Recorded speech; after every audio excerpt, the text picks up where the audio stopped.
There's a certain comfort in the familiar. A sense of safety that comes from believing you know the people you love.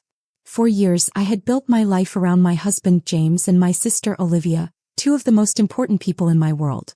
I trusted them implicitly, never doubting their loyalty or love. But that trust was shattered in the most unimaginable way, leaving me reeling from a betrayal that cut deeper than I thought possible. It started on an unremarkable Tuesday evening. James had been distant lately, his late nights at work becoming more frequent and his excuses more vague. I had tried to brush off my unease, chalking it up to the stress of his demanding job. Olivia, as always, had been my confidant, offering reassurance and insisting that James loved me deeply. "Don't overthink it, Emma," she had said during one of our many heart-to-hearts. "Men can be clueless sometimes, but that doesn't mean they don't care." Her words were a balm to my growing anxiety, but they couldn't silence the nagging feeling that something wasn't right. The truth came to light in the most unexpected way. James had left his laptop open in the living room, a rare occurrence for someone as meticulous as he was. I hadn't intended to snoop, but when I noticed a series of messages from an unfamiliar contact pop up on the screen, curiosity got the better of me. As I clicked on the chat, my stomach churned. The messages were intimate, laced with inside jokes, pet names, and plans for clandestine meetings. At first, I thought it was some stranger, some faceless woman who had stolen his attention. But then I saw it. A photo of Olivia smiling coyly as she posed in a dress I had lent her months ago. I felt the room spin as the truth settled over me. My husband and my sister. The two people I loved and trusted most in the world. In a daze, I scrolled through the messages, each one more damning than the last. Plans for secret getaways. Conversations about their future. Mentions of a child. A child Olivia was carrying. The betrayal was complete. Not only had James cheated on me, but he had also started a new life with my sister. A life that included a child I would never have with him. I don't remember how long I sat there staring at the screen, my hands trembling and my heart racing. All I could think about was how everything I had believed in, everything I had built, was a lie. When James came home later that night, I couldn't bring myself to confront him immediately. I watched him from across the room, noticing the little things I had ignored for months. The way he avoided eye contact, the way his phone was always face down on the table, the way he seemed to stiffen when I mentioned Olivia. I wanted to scream, to demand answers, to make him feel even a fraction of the pain that was consuming me. But instead, I retreated to our bedroom, clutching the weight of my discovery like a secret that threatened to crush me. The next morning, I called Olivia, my voice trembling as I tried to keep the anger and betrayal at bay. "Can you come over? I need to talk to you." "Of course," she said, her tone cheerful and unsuspecting. When she arrived, I could barely look at her. Her face, so familiar and comforting, now felt like a mask hiding a monster. I waited until she was seated before I confronted her. "I know," I said, my voice cold and steady. She froze, her expression shifting from confusion to panic. "Know what?" "Don't play dumb, Olivia," I snapped, the dam finally breaking. "I know about you and James. I know about the baby. I know everything." Her face crumpled and she burst into tears. "Emma, I'm so sorry," she said, her voice choked with emotion. "I didn't mean for this to happen. It just did." Her excuses felt like daggers, each one twisting the knife deeper into my heart. "You didn't mean for it to happen?" I repeated, my voice rising. "You didn't mean to betray your own sister? To destroy my marriage?" Later that night, I confronted James. He didn't deny it. Instead, he stood there looking guilty and defeated as I unleashed all the pain and anger I had been holding inside. "Why James?" I demanded, tears streaming down my face. "Why her? Why my sister?" "I don't know," he said, his voice hollow. "It just happened, Emma. I never wanted to hurt you." His words felt like a slap in the face. "You didn't want to hurt me?" I said, laughing bitterly. "Well, congratulations, James. You've done an excellent job of it." That night, as I lay in bed, the weight of their betrayal pressing down on me, I made a vow to myself. I wouldn't let them get away with this. I wouldn't let their actions define me or destroy me. They had taken everything from me, my trust, my happiness, my future. But I was still standing. And I was determined to make them pay. The morning after my world fell apart, I woke up feeling like I was trapped in a nightmare I couldn't escape. The betrayal wasn't just a wound. It was a gaping chasm threatening to swallow me whole. But as I stared at myself in the bathroom mirror, my tear-streaked face and puffy eyes reflecting my broken state, I knew I couldn't stay silent. I decided that if they were brazen enough to betray me, I'd be bold enough to confront them both, together. That evening I called Olivia again, asking her to come over. Her voice was hesitant, likely anticipating more of the anger I had unleashed the day before. Then I texted James requesting that he come home early. When they both arrived, the tension in the room was suffocating. Olivia perched nervously on the edge of the couch while James stood by the door, his hands shoved into his pockets. Neither dared to speak. I stood in the center of the living room, holding the evidence I had printed from James's laptop. My hands shook, but my voice was steady. I brought you both here because I deserve the truth, every ugly, disgusting detail. Olivia broke first. Emma, please, I never meant for this to happen, she said, her voice trembling. You never meant for it to happen? I snapped, my eyes burning into hers. Then explain to me how it did, Olivia. Explain how you went from being my sister to being the woman carrying my husband's child. She burst into tears, covering her face with her hands. I don't know, she sobbed. It started as an accident and then, it just got out of control. I turned to James, my anger boiling over. And you? What's your excuse? Did you accidentally fall in love with my sister too? He looked at me, his expression a mix of guilt and shame. Emma, I'm sorry. I don't have an excuse. I don't even know how to explain it. It was wrong and I hate myself for it. Not enough to stop though, I spat. Not enough to think about how this would destroy me, destroy us. As their weak apologies filled the room, I felt my rage morphing into something colder, sharper. You both disgust me, I said, my voice like ice. Do you even realize what you've done? You didn't just betray me, you destroyed our family. How do you live with yourselves? Neither of them answered. Their silence spoke volumes, confirming what I already knew. They were selfish, careless, and completely unworthy of my forgiveness. The confrontation dragged on for what felt like hours, with Olivia crying and James trying to justify the unjustifiable. I let them say their piece not because I cared about their explanations but because I wanted to watch them squirm. I trusted you, I said to Olivia, my voice breaking. You were my sister. You were supposed to protect me, to have my back. And you, I turned to James, my eyes blazing. You promised to love me, to be faithful to me. Was any of it real? It was real, James said softly. I did love you, Emma. Did. I repeated bitterly. Past tense. Well, I hope the two of you are happy together because you've destroyed everything else. Before they could respond, I took a deep breath, forcing myself to regain control. Here's what's going to happen, I said firmly. I'm filing for divorce. And as for you, Olivia, consider this the end of whatever relationship we had as sisters. You both made your choices and now you'll have to live with the consequences. Olivia's sobs grew louder, but I didn't care. For the first time in days, I felt a flicker of power return to me, a reminder that I still had control over my life even if they had tried to take it from me. After they left, the silence in the house was deafening. I sank onto the couch, my body trembling from the intensity of the confrontation. Tears streamed down my face, but this time they weren't just tears of pain. They were tears of anger, determination, and resolve. I knew the road ahead wouldn't be easy. Divorce, estrangement, rebuilding my life. It all felt overwhelming. But as I sat there, clutching the evidence of their betrayal, I made myself a promise. I would rise from this.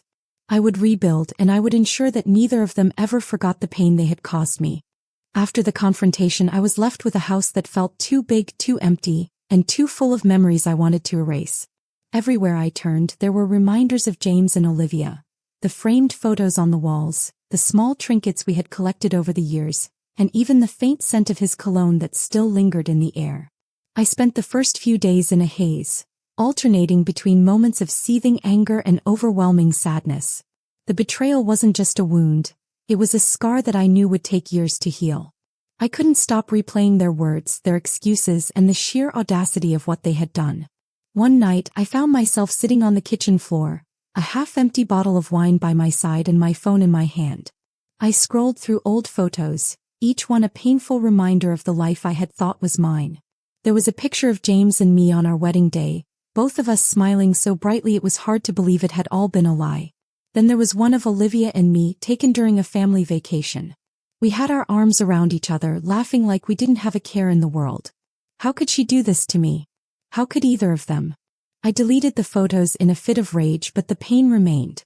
In the days that followed, I began to isolate myself.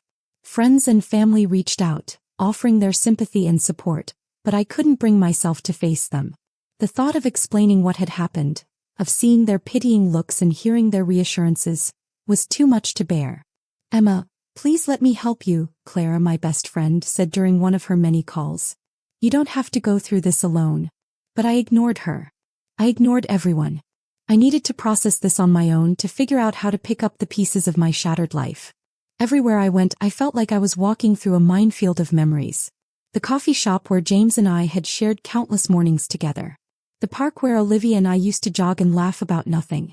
Even the grocery store was a reminder of the life I had lost. The weight of their betrayal was suffocating. I found myself questioning everything. My judgment, my worth, even my ability to trust anyone ever again. Had there been signs I had missed? Red flags I had ignored?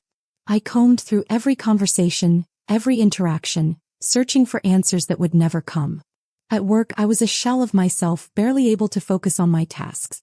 My co-workers noticed, their concerned glances and whispered conversations only adding to my sense of alienation.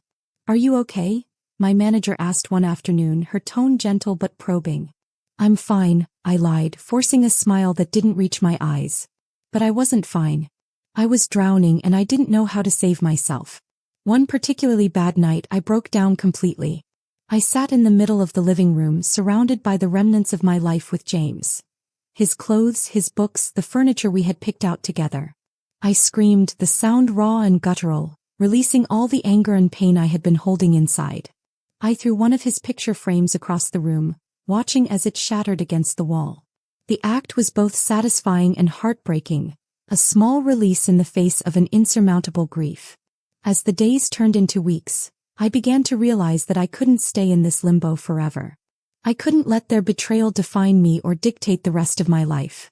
I started by packing up James's belongings, each item a small step toward reclaiming my space. I boxed up his clothes, his books, and even his stupid collection of sports memorabilia, leaving them in the garage for him to collect. Then I did the same with Olivia's things. The gifts she had given me over the years, the photos of us together, and the little notes she had written me. They all went into a box, their presence no longer welcome in my home. Clearing out the physical reminders of their betrayal was cathartic, but the emotional wounds were harder to address.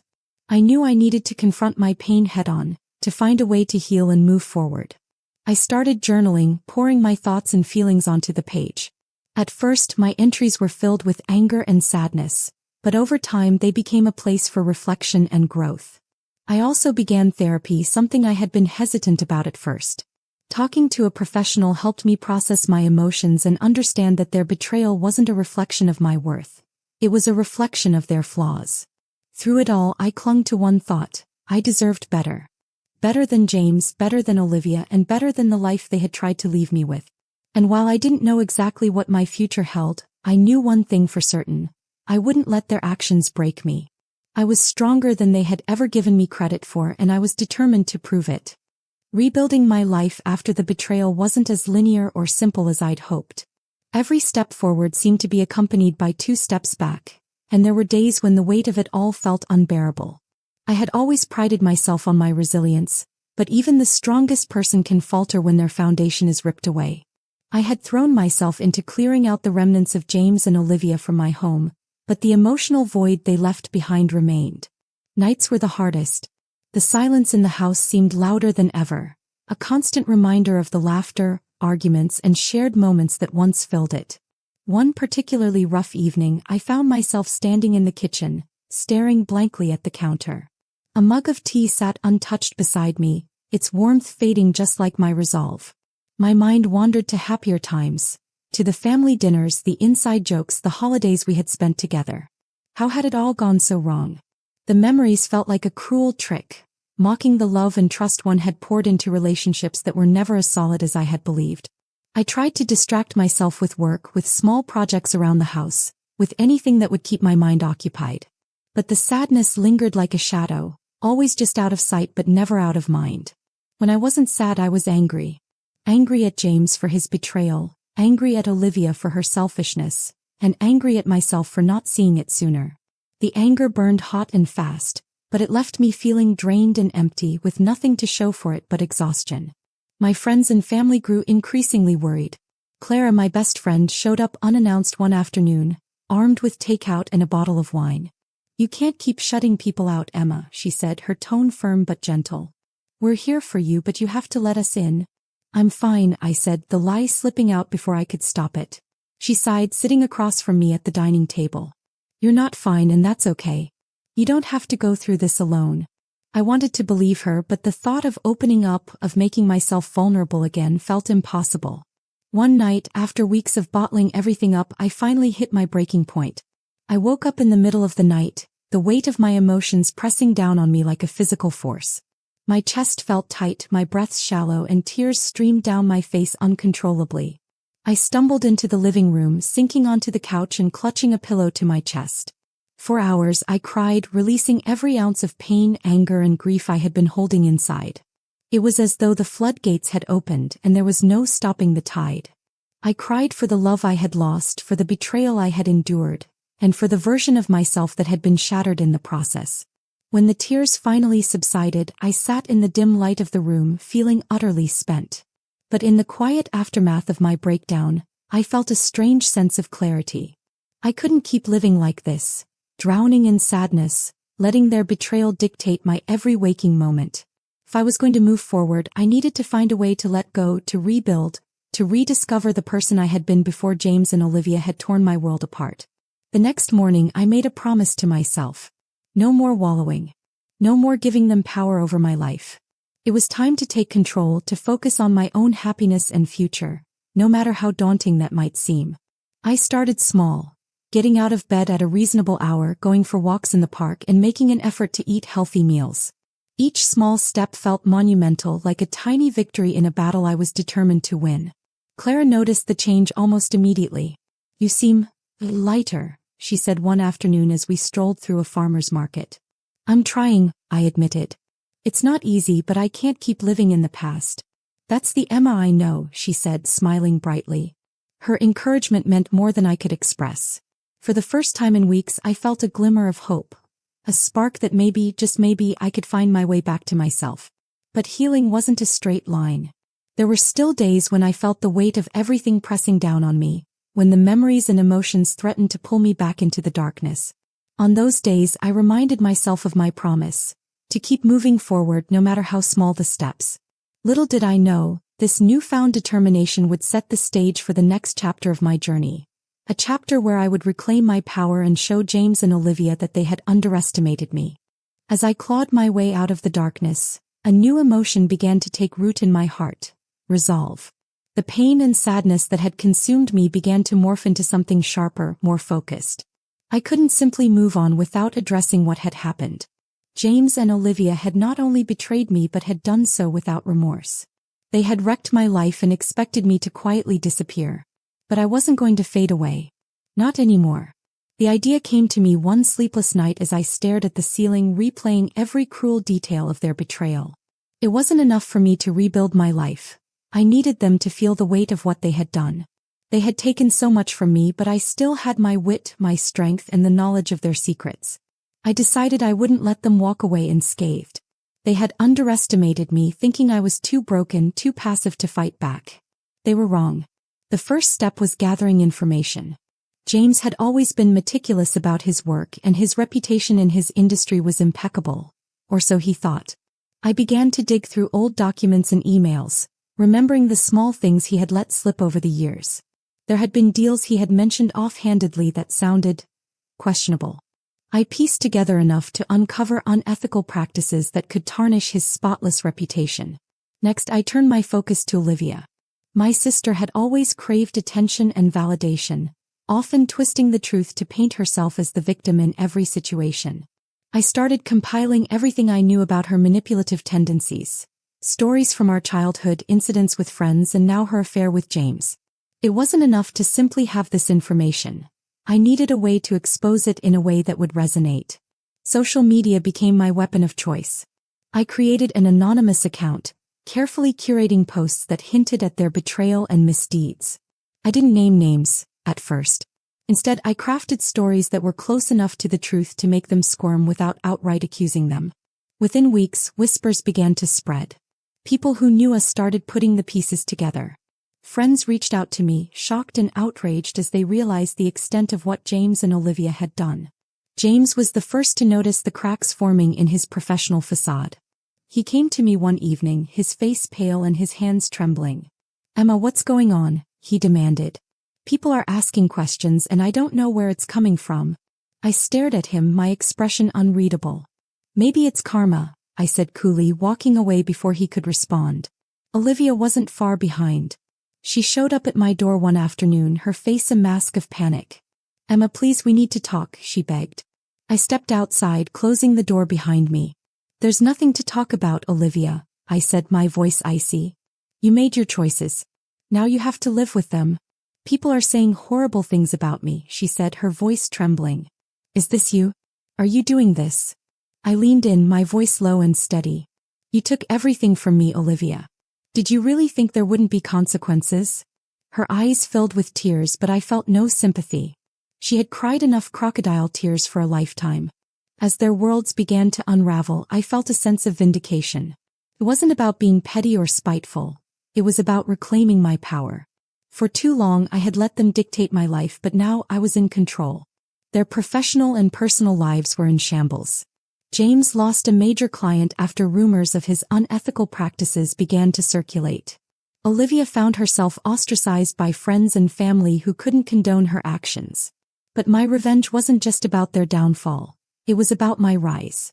I poured my energy into rebuilding my life, using the strength I had found to create something better than what they had taken from me. One day, as I stood in my newly redecorated living room, surrounded by my own art and accomplishments, I realized something important. I didn't need their downfall to define my happiness. I had already won by finding myself again. With the initial steps of my revenge in motion, I knew I needed to be strategic in ensuring that James and Olivia felt the full weight of their betrayal. The damage I had already caused was satisfying, but it wasn't enough. Their downfall needed to be as public and humiliating as the pain they had inflicted on me. I spent weeks meticulously planning every detail, carefully weaving a web that they wouldn't see until it was too late. The first step was to exploit their overconfidence.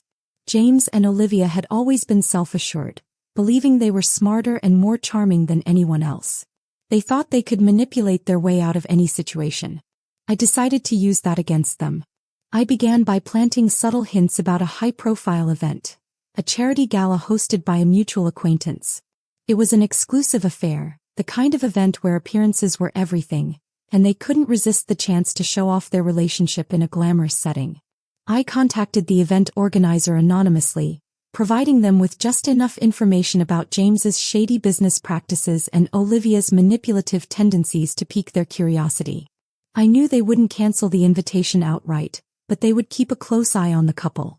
Next, I reached out to a journalist who had previously exposed scandals in James's industry. I provided them with carefully curated evidence of his unethical practices, framing it as a tip from a concerned insider. The journalist was intrigued, especially when I hinted that more revelations could come to light at the gala. As the event approached, I made sure to stoke the flames further. Anonymous messages and social media posts hinted at a major scandal involving James and Olivia, ensuring that the gossip mill was in full swing by the time the gala arrived. The night of the event was a masterpiece of calculated chaos. I watched from a distance as James and Olivia arrived, dressed to the nines and radiating confidence. They didn't suspect a thing. The first cracks appeared when James was approached by the journalist, who began asking pointed questions about his business dealings. His smile faltered as he tried to deflect, but the journalist wasn't easily deterred. Meanwhile, Olivia found herself on the receiving end of icy stares and whispered conversations. Friends and acquaintances who had once fawned over her now regarded her with suspicion and disdain. The tipping point came during the gala's main presentation.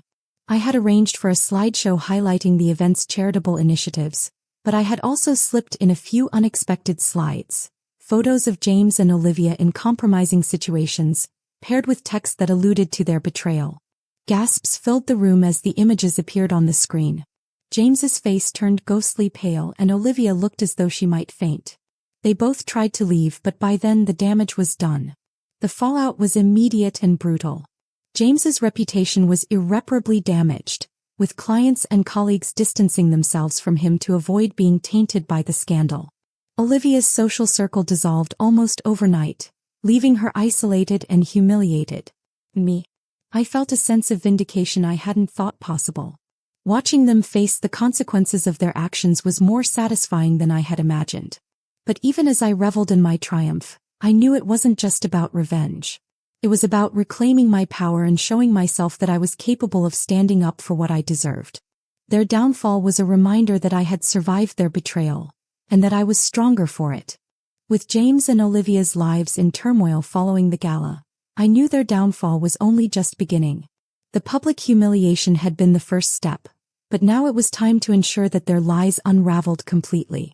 Their betrayal had been calculated, cruel, and long-lasting, and I wanted them to feel the weight of every choice they had made. I started by leveraging the relationships and trust they had destroyed. Olivia, ever the attention seeker, had relied on her charm to maintain her social circle. I reached out to a few of her former friends, subtly feeding them information about the depth of her betrayal, not just to me but to others over the years.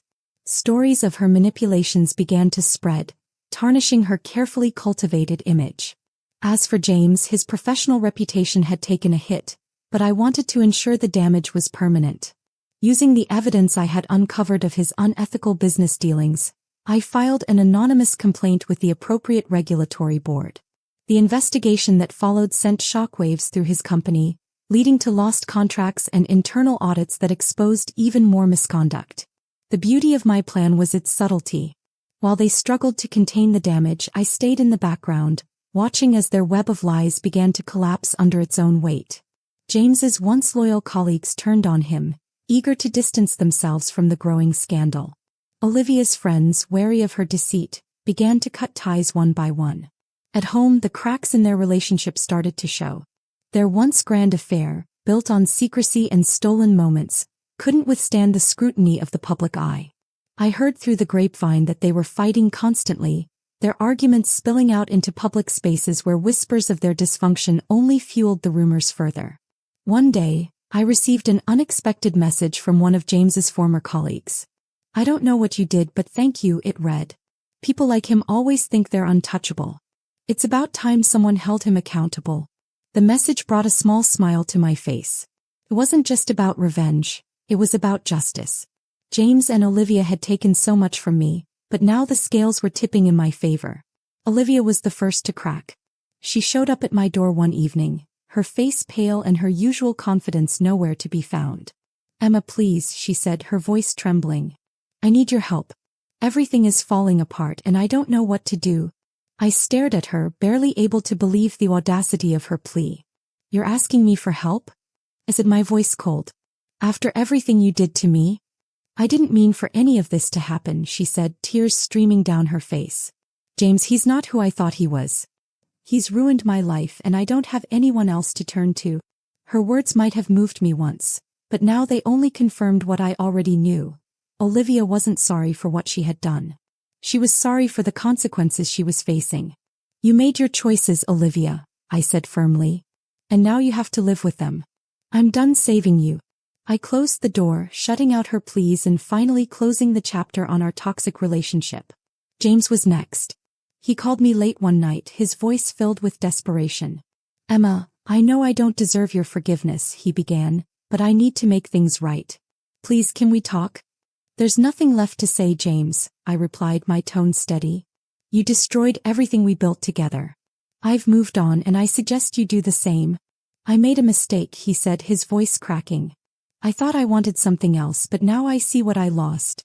I sighed, feeling a strange mix of pity and satisfaction. "What you lost was your own doing, James. I won't let you drag me back into your chaos." By the end of the conversation, it was clear that James and Olivia were both beginning to realize the full extent of their actions. Their betrayal had cost them not just their relationship with me, but their reputations, their connections, and the trust of those around them. But for me, their downfall wasn't about vengeance anymore. It was about reclaiming my power and proving to myself that I was stronger than the pain they had caused. As I stood in my studio that night, surrounded by the artwork that had become my therapy and my triumph, I felt a deep sense of satisfaction. Their deception had unraveled, their lives were in disarray, and I had emerged stronger, more confident, and more determined than ever. And while they tried to pick up the pieces of their broken lives, I was too busy building something better, something that was entirely my own. The unraveling of James and Olivia's deception had set the stage, but the true fallout was just beginning. Their betrayal had not only cost them my trust but had also rippled through their lives, affecting every relationship and opportunity they had once taken for granted. The professional fallout for James was severe. The investigation into his business dealings escalated, leading to the loss of more clients and a sharp decline in his company's reputation. News of his unethical practices spread quickly, and it wasn't long before his business partners began pulling out of key projects. One day, while scrolling through my newsfeed, I came across an article detailing the collapse of his company. The headline read, "Rising Star in Business World Falls from Grace Amid Scandal." Seeing his downfall laid out in black and white brought a mix of emotions: vindication, satisfaction, and even a touch of pity. Olivia, meanwhile, faced her own set of consequences. Her social circle, once filled with adoring friends and admirers, had shrunk to nearly nothing. The whispers of her betrayal and manipulative behavior had spread like wildfire, leaving her isolated and alone. I heard through mutual acquaintances that she was struggling to maintain even the most basic friendships.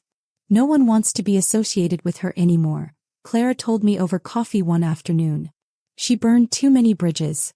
The thought of Olivia experiencing the isolation and rejection she had subjected me to brought a grim sense of justice.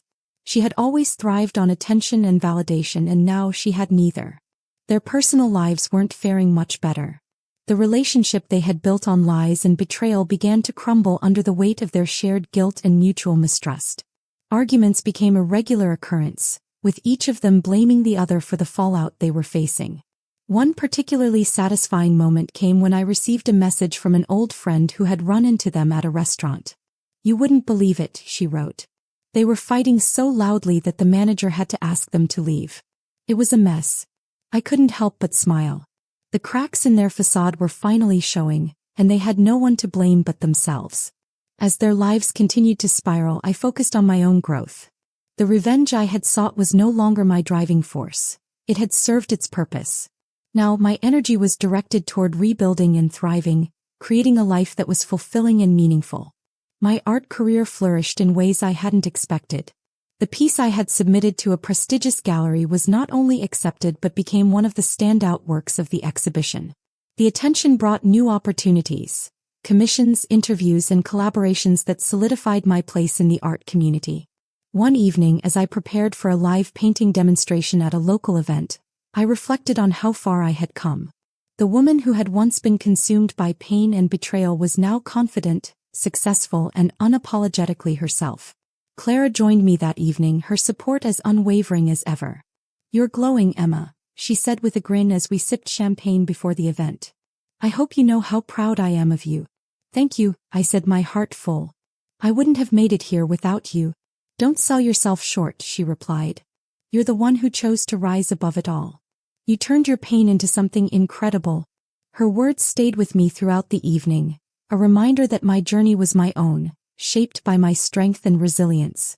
As for James and Olivia, their descent continued. I learned that James had filed for bankruptcy, his once thriving company reduced to nothing more than a cautionary tale. Olivia, now pregnant and without her social network to fall back on, was struggling to adjust to her new reality. Their relationship eventually ended in a fiery breakup, each of them blaming the other for the mess they were in. The poetic justice of it all wasn't lost on me. What they had built on betrayal and lies couldn't withstand the weight of reality. I didn't reach out to them. I didn't need to. Their downfall was a testament to the choices they had made, and I had no intention of reopening wounds that were finally starting to heal. Instead, I focused on the life I was building.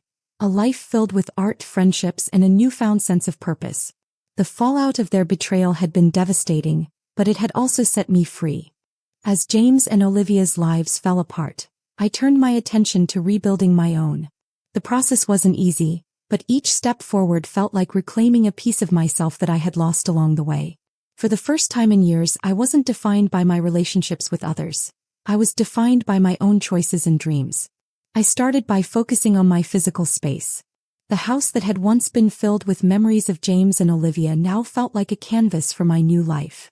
I redecorated every room, replacing old furniture and mementos with pieces that reflected my personality. Bright, vibrant colors filled the walls, and I hung artwork that inspired me, including some of my own creations. Clara came over to help one weekend, and as we painted the living room a cheerful shade of yellow, she laughed and said, "This is so you, Emma. It's like the sunshine you've been missing." Her words resonated deeply. My home no longer felt like a monument to what I had lost. It was a sanctuary for what I was building. Emotionally, the journey was more challenging. I began therapy to address the pain and trauma I had endured, and my therapist helped me see that healing wasn't about forgetting the past. It was about learning from it. "Your pain doesn't define you, Emma," she said during one session. "But how you choose to move forward does." Her words became a mantra for me. I started journaling regularly, pouring my thoughts and feelings onto the page. Writing became a form of catharsis, a way to process my emotions and reflect on my growth. Professionally, my art career continued to flourish. The gallery exhibition had opened doors I never could have imagined, and I threw myself into my work with renewed passion. Each piece I created felt like a declaration of my strength and resilience. One particular painting, a fiery depiction of a phoenix rising from the ashes, became my most personal work to date. When it sold at a high-profile auction, I felt a rush of pride that had nothing to do with the money. It was about the journey that had brought me to that moment, and the knowledge that I had turned my pain into something beautiful. Beyond my career, I began to explore new interests and hobbies. I joined a local hiking group, finding solace in the quiet beauty of nature. I took up yoga, discovering how much it helped me find balance, both physically and emotionally. Through these activities, I started meeting new people, forming connections that were free from the shadows of my past. These friendships were built on authenticity and mutual respect, and they reminded me of the kind of relationships I deserved.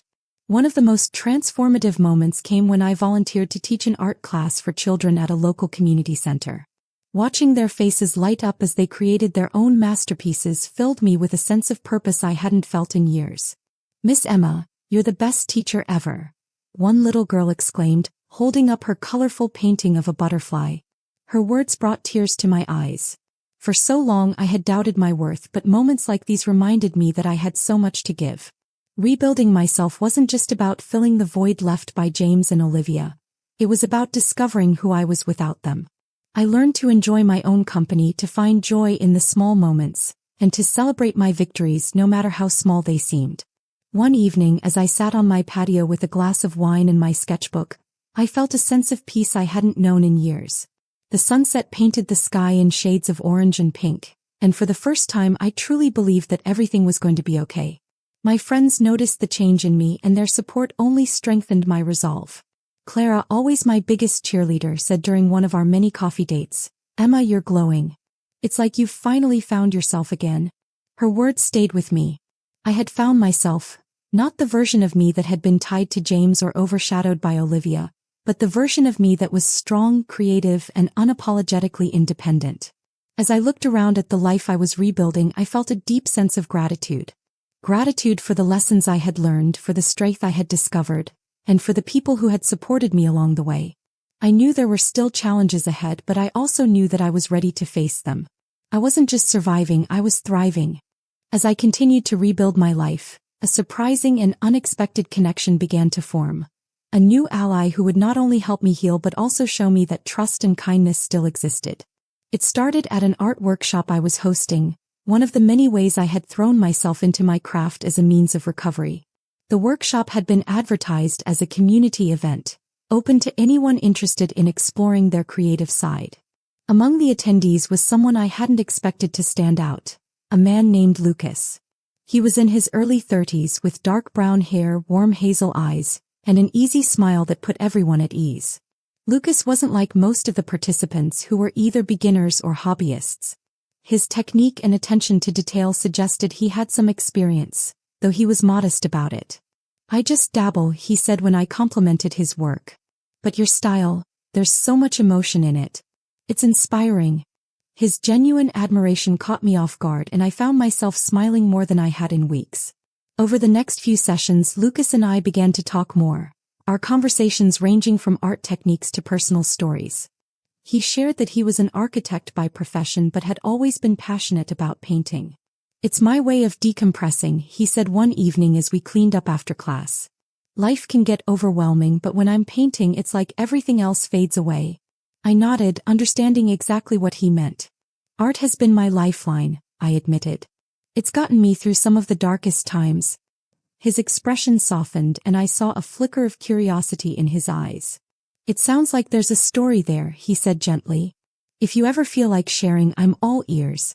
At first I was hesitant to open up. My trust had been shattered by people who were supposed to care about me, and the idea of letting someone new into my life felt risky. But something about Lucas's presence was different. He didn't push or pry. He simply listened, offering quiet encouragement whenever I felt comfortable sharing pieces of my story. One evening, as we walked to a nearby cafe after class, I found myself telling him about James and Olivia. The betrayal, the heartbreak, and the journey to rebuild myself. "I can't imagine how hard that must have been," he said after a long pause. "But look at what you've accomplished. You've turned your pain into something incredible." His words were sincere, and for the first time in a long time I felt truly seen, not as someone broken or defined by betrayal, but as someone who had overcome it. As our friendship grew, Lucas became a constant source of support. He would stop by my studio to check on my progress, bringing coffee and offering feedback on my work. His insights were thoughtful, and his presence was a reminder that I wasn't alone. One afternoon he brought a small, beautifully wrapped package. Inside was a set of high-quality brushes and a note that read, "For the artist who inspires others to see the beauty in the broken." The gesture brought tears to my eyes. "Lucas, this is too much," I said, touched by his thoughtfulness. "It's nothing compared to what you've given me," he replied with a smile. "Your story, your art, it's made me want to be better, to create more. Consider it a small thank you." Lucas wasn't just a friend. He was a reminder that not everyone in the world was like James or Olivia. He showed me that kindness and trust could exist without ulterior motives, and that opening my heart again didn't have to be a source of fear. As the weeks turned into months, I began to notice how much lighter I felt when I was around him. His laughter was infectious, his support unwavering, and his presence comforting. One evening, as we sat on a park bench overlooking the city skyline, Lucas turned to me with a thoughtful expression. "You've come so far, Emma," he said softly. "I hope you know that." I smiled, looking out at the glittering lights. "I do. And a big part of that is because of people like you and Clara." "Don't sell yourself short," he replied, his voice steady. "You're the one who chose to rise above it all. You're stronger than you think." His words stayed with me, filling me with a sense of pride and gratitude. Lucas had entered my life when I least expected it, and his friendship was a reminder of how far I had come, and how much further I could go. While I wasn't sure what the future held for our friendship, or if it might become something more, I knew one thing for certain. Lucas had become an irreplaceable part of my journey. His kindness, patience, and unwavering belief in me had given me the courage to keep moving forward. And for the first time in a long time, I felt truly hopeful about what lay ahead. As my life blossomed and my confidence grew, James and Olivia's descent into chaos became more apparent. The whispers of their fallout turned into stories I heard more frequently through mutual acquaintances and even online posts. Their betrayal had left a trail of destruction not only for me but also for themselves, and it seemed that reality was finally catching up to them. The first time James tried to reach out, I was in the middle of preparing for an upcoming art show. My phone buzzed and his name flashed on the screen, a name I hadn't seen in months. For a moment I considered ignoring the call, but curiosity got the better of me. "Emma." His voice came through, hesitant and laden with regret. "I don't even know where to start, but I need to say I'm sorry." The apology was unexpected, but it didn't stir the emotions I thought it might. "What are you sorry for, James?" I asked, my tone calm but firm. "For everything," he replied. "For hurting you, for taking you for granted. I was selfish and blind, and I see that now." I let his words hang in the air before responding. "James, your apology doesn't change what you did. It doesn't erase the pain you caused me." "I know," he said quickly. "But I've lost everything, Emma. The company, my friends, everything. And it's my fault. I wanted you to know that I regret it." All of it. The vulnerability in his voice might have moved me once, but now it only solidified my resolve. I appreciate the apology, I said evenly, but I've moved on, James. I hope you can find a way to do the same. A few weeks later, Olivia reached out. She didn't call, instead she left a handwritten letter on my doorstep. Seeing her familiar handwriting brought a wave of conflicting emotions, but I opened the envelope nonetheless. Emma, it began, I don't know if you'll ever forgive me, but I need to try. Losing you as my sister has been the hardest thing I've ever experienced. I know I don't deserve your forgiveness, but I hope you'll find it in your heart to at least talk to me. The words were laced with regret, but they also felt self-serving. Olivia wasn't apologizing for the pain she had caused me. She was mourning the loss of the relationship that had served her needs. I crumpled the letter and threw it in the trash. There was no space for Olivia in my life anymore. The final straw came when James and Olivia showed up at one of my art shows. It was a bold move, one I hadn't anticipated. They lingered at the edge of the room, their presence like a dark cloud over an otherwise joyous event. Claire noticed them first. What the hell are they doing here? She hissed, her protective instincts kicking in. I don't know, I said, my stomach twisting in discomfort. But they're not ruining this for me. I walked over to them, my head held high and my voice steady. You shouldn't be here, I said, meeting their guilty gazes. Emma, please, Olivia started, her voice trembling. We just wanted to see you to talk. This isn't the time or the place, I interrupted. I've moved on and I'm asking you to respect that. James opened his mouth to speak, but I held up a hand. You made your choices and so have I. Please leave. They hesitated, exchanging a glance before finally walking out. Watching them leave, I felt a sense of closure I hadn't known I needed. That night, as I celebrated the success of the art show with Claire and Lucas, I reflected on how far I had come. Their pleas for forgiveness no longer held power over me. I didn't need their validation or their apologies to move forward. I had reclaimed my life, my happiness, and my sense of self. And in doing so, I had found a strength I never knew I possessed. The day after my art show, I woke up with a profound sense of peace. The events of the past year had been turbulent and painful, but they had also shaped me into the person I was becoming. James and Olivia's betrayal had been devastating, but it was no longer the defining moment of my life. I had taken the broken pieces of my past and rebuilt them into something beautiful. And now I was ready to embrace the future. The opportunities that had come from my art show were nothing short of incredible. I received invitations to collaborate with other artists, offers to display my work in prestigious galleries, and even a feature in an upcoming art magazine. Each milestone felt like a testament to the hard work and resilience that had brought me to this point. But it wasn't just my professional life that was thriving. My personal life had blossomed in ways I hadn't expected. My friendship with Lucas had deepened into something more. A connection that was built on trust, mutual respect, and a shared love for creativity. One evening, as we walked hand in hand through the park, he turned to me with a soft smile. Emma, I've watched you grow into someone so strong and confident. Being by your side has been the greatest privilege of my life. Tears filled my eyes at his words, not because I was sad, but because I finally believed them. Thank you, Lucas, I said, squeezing his hand. You've been my anchor through all of this. And you've been my inspiration, he replied, leaning in to kiss me under the glow of the streetlights. While Lucas and I built our future together, I also found new joy in reconnecting with my community.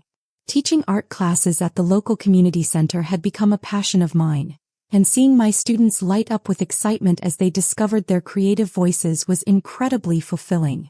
One day, a young girl approached me after class, holding up her colorful painting of a sunrise. Miss Emma, I want to be an artist like you when I grow up, she said, her eyes sparkling with determination. Her words reminded me of how far I had come, and I felt a deep sense of gratitude. If my journey could inspire even one person, then every challenge I had faced was worth it. James and Olivia faded into the background of my life, their once dominating presence now nothing more than a distant memory. From time to time I heard updates through mutual acquaintances, stories of their continued struggles, their inability to rebuild what they had lost. I didn't feel satisfaction in their misfortune anymore. Instead, I felt indifferent. Their choices had shaped their lives just as mine had shaped mine. One evening, as I sat in my studio putting the finishing touches on a new painting, I realized how much I had changed. The woman who had once been consumed by pain and anger was gone, replaced by someone who was stronger, wiser, and more confident. I looked at the painting in front of me, a vivid depiction of a woman standing on a cliff, her arms outstretched as the wind swirled around her. It was a symbol of freedom, of triumph, and of the power to rise above life's challenges. This piece would be the centerpiece of my next exhibition, and I already knew its title, Unbroken. The opening night of the exhibition was a resounding success. As I stood in the gallery, surrounded by my work and the people who had supported me, I felt an overwhelming sense of accomplishment. Clara was there, beaming with pride, and Lucas stood by my side, his hand resting lightly on the small of my back. "Look at what you've built," Clara said, gesturing to the room. "You did this, Emma. You turned your pain into something extraordinary." I smiled, feeling tears prick the corners of my eyes. "I couldn't have done it without all of you," I said, my voice thick with emotion. Lucas leaned in and whispered, "You did this because you're incredible, Emma. Don't ever forget that." As the evening wound down, I took a moment to step outside, breathing in the cool night air. The stars above were bright and the city buzzed with life around me. I thought about everything I had been through, the heartbreak, the betrayal, the struggles, and felt nothing but gratitude. Those experiences had shaped me, but they didn't define me. I was more than the pain I had endured. I was more than the person James and Olivia had tried to diminish. I was strong. I was unbroken. And I was ready for whatever came next.